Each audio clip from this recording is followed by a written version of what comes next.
За да завърши този етап от своето дело, след като създаде човечеството, Яхова не го наставлява и не го ръководеше от Адам до Ной, и едва след като потопът унищожи света, той подобаващо започна да ръководи израелтяните, които бяха потомци на Ной, както и на Адам. Неговото дело и слово в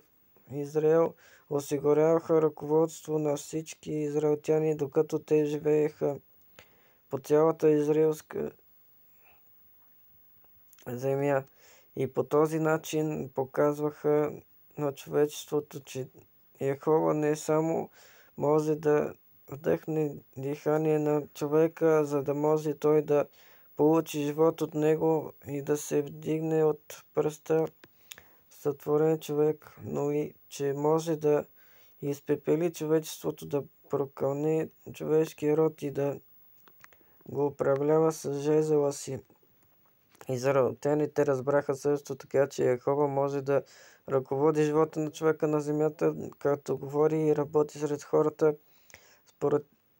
часовете на деня и нощта. Делото, което извършва, беше само за да даде на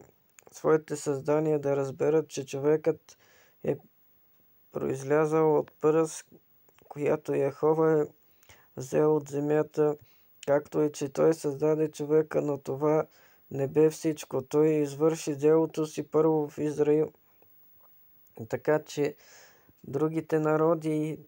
нации, които всъщност не бяха отделени от Израил, а по-скоро бяха издънки на израелтяните и все пак произхождат от Адам и Ева, да получат от Израил Евангелие на Яхова, тъй че всички сътворени същества в Вселената да се боят от Яхова и да го величаят. Амин. Слава на всемогъщия Бог.